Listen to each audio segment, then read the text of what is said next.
You think sending more texts is going to bring them closer. It is not.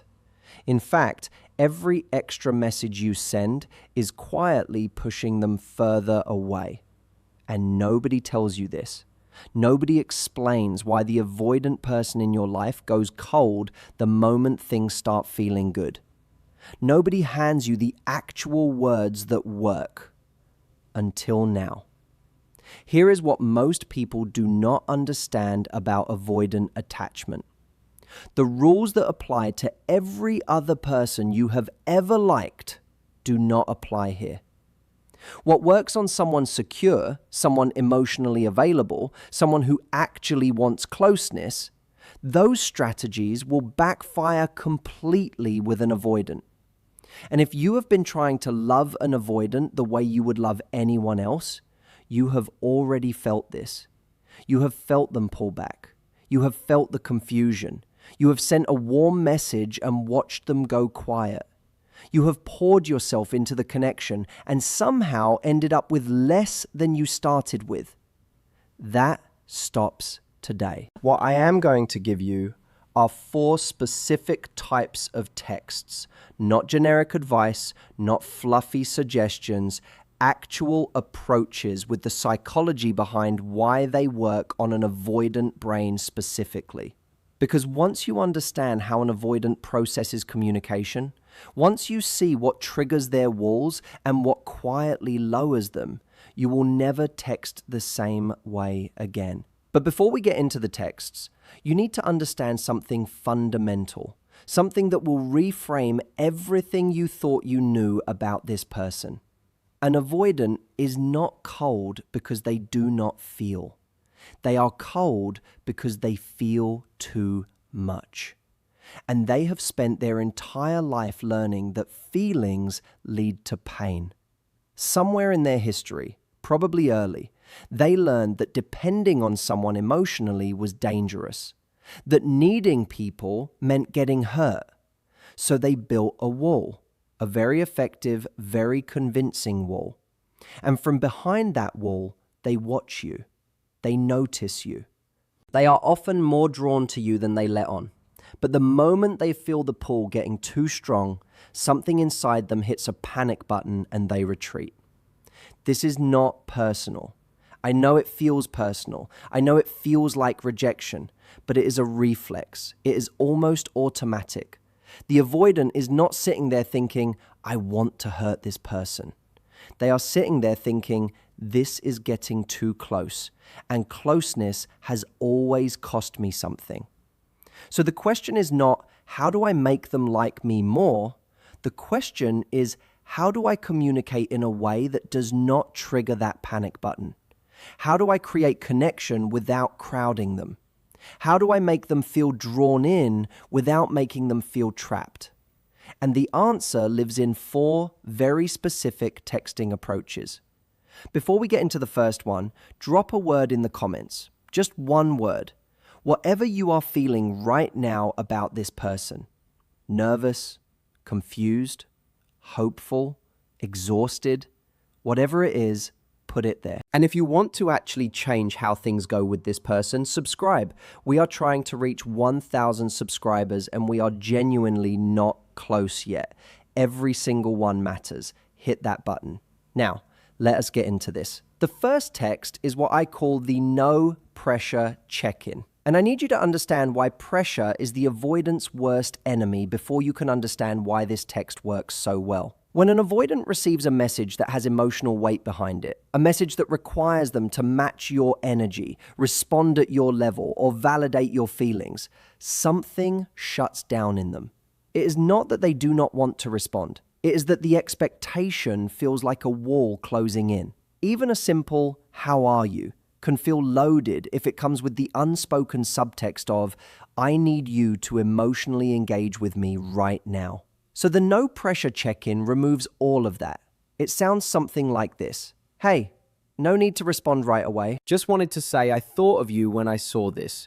And then you attach something genuinely relevant to them. A meme about something they love, a news story about a topic they care about, a photo of something that reminded you of a specific conversation you had. Then, nothing more. No question marks fishing for a response. No "I miss you" tagged on the end. No little hint that you are waiting. That is it. Clean, light, genuine. Now, why does this work on an avoidant specifically? Because you have done something almost no one does. You have removed the expectation. You have told them before they could feel trapped that the exit door is right there. No pressure. And paradoxically, that is the moment they stop running for the exit. Because avoidants do not flee from people, they flee from obligation. They flee from emotional debt. The moment they feel like they owe someone something, they disappear. But when there is nothing owed, when the text is genuinely just a thought you had about them with zero strings, the avoidant brain can actually breathe. And when it can breathe, it can respond. You will find that this kind of message often gets a reply faster than anything more emotionally loaded you have ever sent. Not always, avoidants are unpredictable, but significantly more often than you would expect. There is a version of this that works even better. When the thing you share connects to something specific they told you. Not a generic thing, a specific thing. If they mentioned once that they have a complicated relationship with their hometown, and you send them a quirky article about that city, you are showing them something powerful. You are showing them that you listened, you were present, you remembered, and you are not asking for anything in return. That is the kind of thing that stays with someone.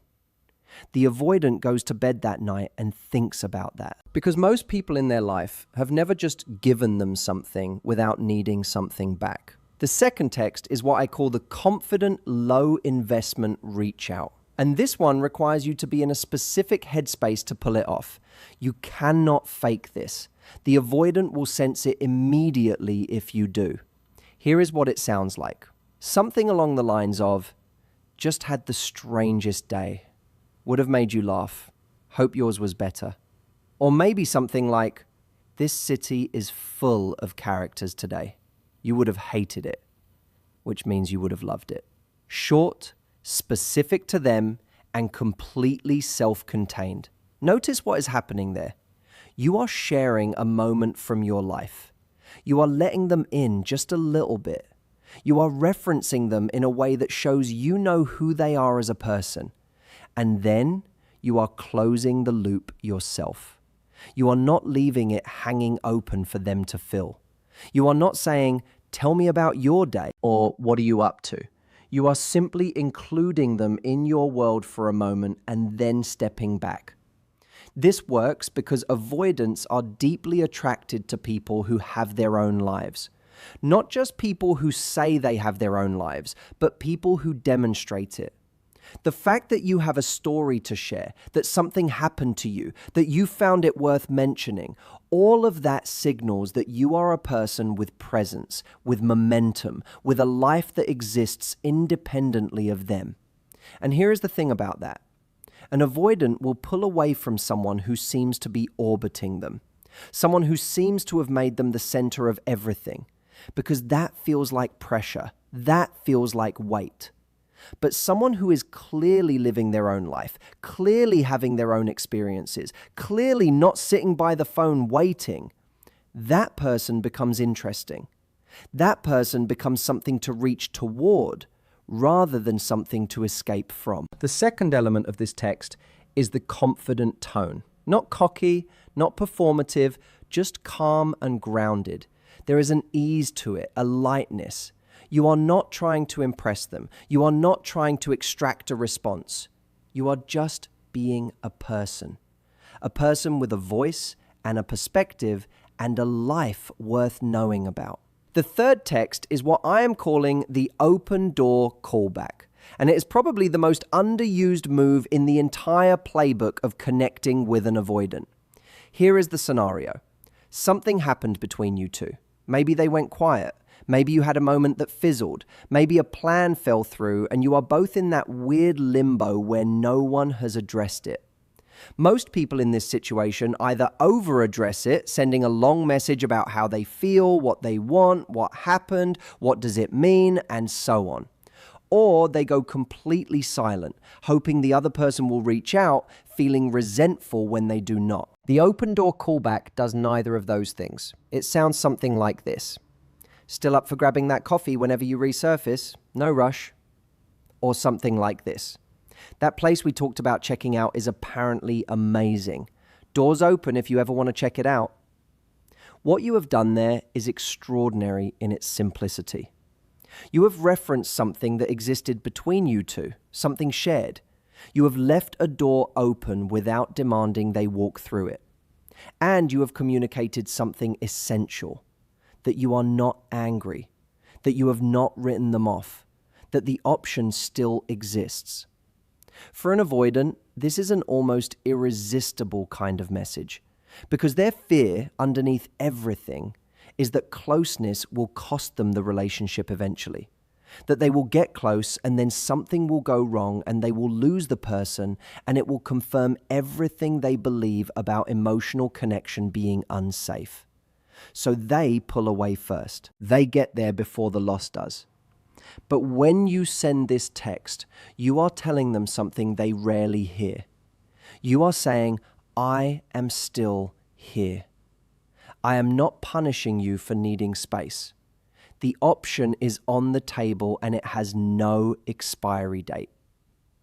That combination of patience and calm and continued interest without pressure, it rewires the story they have been telling themselves about what happens when they pull away. Most people leave. Most people get hurt and become cold. Most people punish them for needing distance. You just left the door open. And that, to an avoidant, is an almost shocking act of emotional generosity. Now, here is what I need you to understand about using this text. Your tone has to be genuine. If you are seething underneath and trying to use this as a strategic move while secretly hoping they feel guilty, it will not land right. The words might look the same, but the energy will be different. Avoidants are incredibly sensitive to emotional undercurrents. They have had to be their whole lives. It was a survival skill. They will detect the manipulation even if they cannot name it. So when you send this, send it from a real place, from a place of actually meaning it. You are genuinely okay with them taking their time. You are genuinely still interested. You are genuinely not spiraling. If you are not in that place yet, work on getting there before you send anything. The fourth text is the one that tends to surprise people the most because it goes against every instinct you have when you like someone. I call it the disappearing act text. And it is less of a text and more of a texting philosophy.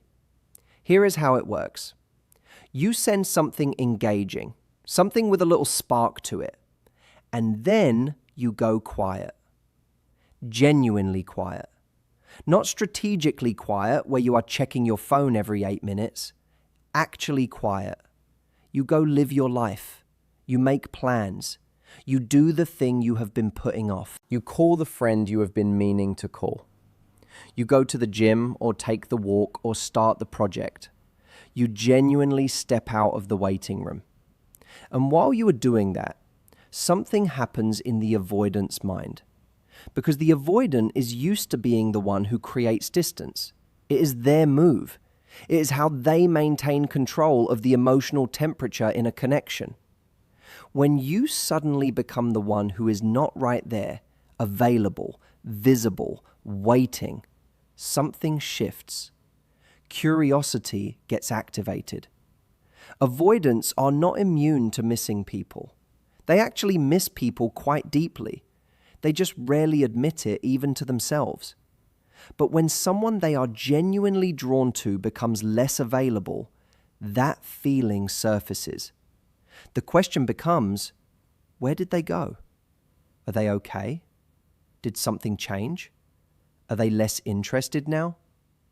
And that question, that small seed of uncertainty, is actually healthy for a connection with an avoidant. Not manufactured uncertainty, not games, but the natural uncertainty that comes from two people actually having separate lives. From you not being endlessly available. From you being someone with things to do and places to be. The text that follows your quiet period should be casual and unconcerned. It should feel like you just resurfaced because something genuinely reminded you of them, or because you wanted to share something. Not because you have been counting the days, not because the silence was eating you alive, just because you thought of them and you sent a thing. That combination of genuine disengagement followed by light re-engagement is one of the most effective communication patterns you can develop with an avoidant. It mirrors the rhythm they need.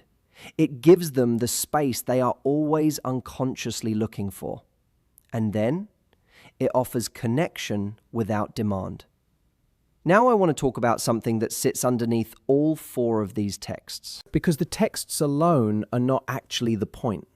The texts are just the vehicle. What matters more is the energy you are texting from.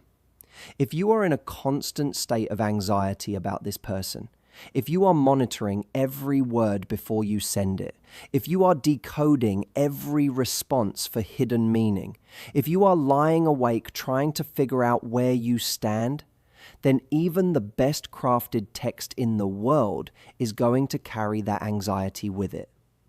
People feel energy. We are remarkably good at detecting when someone is calm and when someone is desperate, even through a screen, even through a handful of words. So as much as I want you to understand these four texts, I want you even more to understand the internal shift required to actually use them effectively. That shift is about genuinely becoming less focused on them. Not as a trick, not as a technique to make them want you more, but as an actual recalibration of where your attention lives. Because right now, if you are in the thick of this thing with an avoidant, I would bet that a significant portion of your mental energy every single day is being spent on this one person, on what they meant, on what they will say, on what you should do, on whether they are thinking about you. And that is understandable. Avoidant relationships create a kind of emotional push and pull that is genuinely addictive in its neurochemistry. The intermittent reinforcement, the moments of closeness followed by distance, the hope and the confusion cycling through you constantly, all of that lights up the same parts of your brain as other forms of compulsive behavior. It is not a character flaw, it is biology. But you can interrupt it. You interrupt it by actively investing in other areas of your life. Not to manufacture confidence as a technique, but because your own life, your own goals, your own relationships, your own experiences, those things deserve your attention. And when you start genuinely giving them your attention, something interesting happens. You become more interesting. Not because you are performing it, but because you are actually living it. And the avoidant, who is extremely perceptive, who has been watching you more carefully than you probably realize, starts to feel that shift, starts to notice that you are different, that you are not waiting anymore, that you have things going on, that you are a person in motion. And a person in motion is extraordinarily attractive to someone who has spent their whole life standing still emotionally. Let me take you a little deeper into avoidant psychology for a moment, because I think it will help you have more compassion for this person and also more clarity about what you are actually dealing with. People with avoidant attachment styles generally learned very early that their emotional needs were either ignored or responded to inconsistently. In some cases, they had caregivers who were loving but unable to handle big emotions, who would shut down or become uncomfortable when the child expressed need. In other cases, there may have been more active rejection. Whatever the specific circumstance, the child drew a conclusion. The conclusion was that needing people is not safe, that the way to stay okay is to not need. So they became self-sufficient in the most extreme way. They internalized the belief that they were fine on their own, that they did not need closeness, that connection was something they could take or leave. And for a long time, that belief protected them. It kept them from the pain of dependency.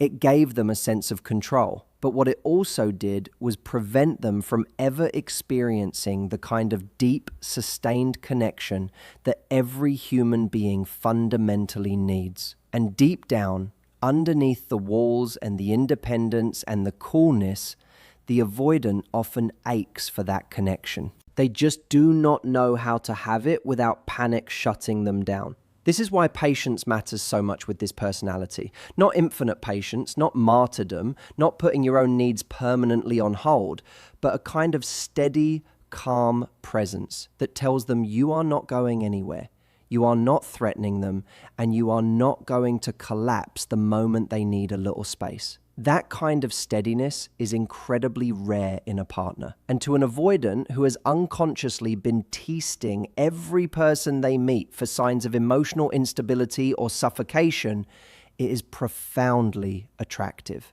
Now, let me also say something that might be harder to hear. Not every avoidant is ready to do the work. Not every avoidant, no matter how carefully you text, no matter how patient you are, no matter how well you manage your own energy, is going to meet you where you need to be met. Some people are at a place in their own journey where the walls are simply not coming down anytime soon. And you staying in that dynamic, holding the door open indefinitely, is not doing either of you any favors. Part of what these texts are about is giving you a framework that is emotionally healthy for you, as well as strategically effective with them. The no pressure reach out is good for you because it requires you to let go of the outcome. The confident low investment text is good for you because it requires you to actually have something going on in your own life. The open door callback is good for you because it releases you from resentment.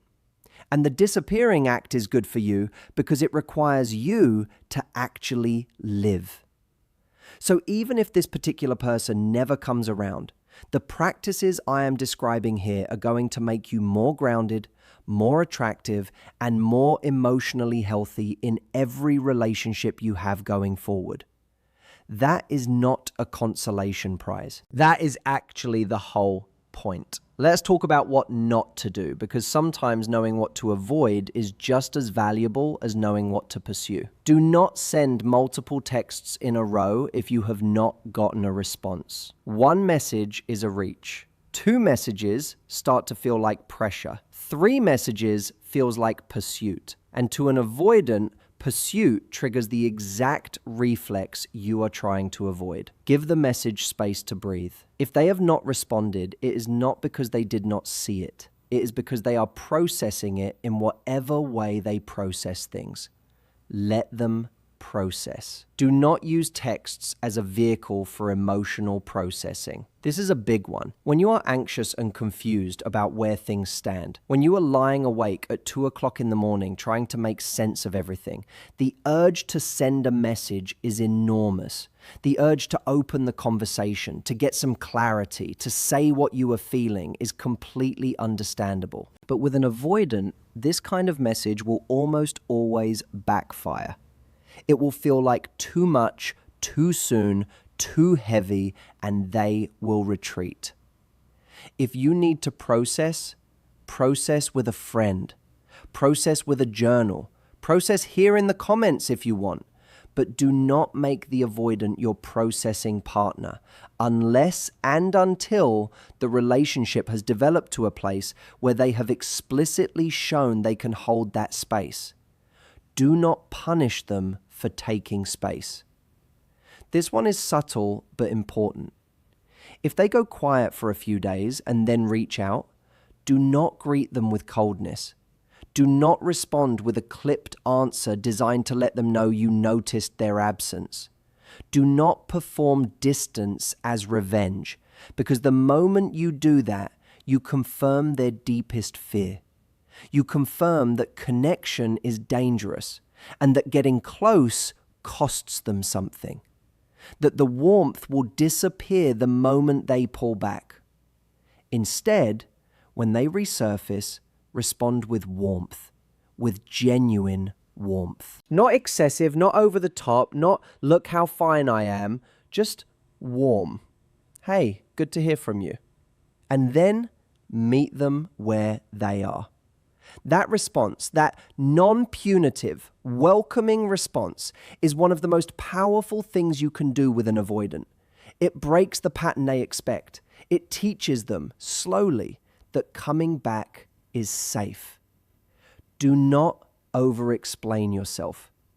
Avoidance can sometimes create situations where you feel compelled to justify your behavior or explain your feelings in lengthy detail.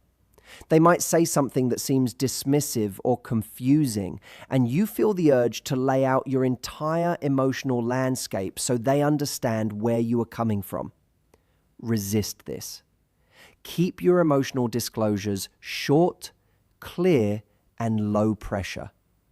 The longer and more detailed your explanation, the more overwhelming it becomes. The simpler and calmer you are, the easier it is for them to stay in the conversation. Now, let us talk about timing, because when you text an avoidant matters almost as much as what you text. Late night texts are a mixed bag. On one hand, people are more emotionally open at night. Guards come down, the distractions of the day fall away. But late night texts also carry an energy of vulnerability and need that an avoidant can find overwhelming. If you are going to send something at night, make sure it is very light, something funny, something that requires nothing, not something emotionally loaded or searching.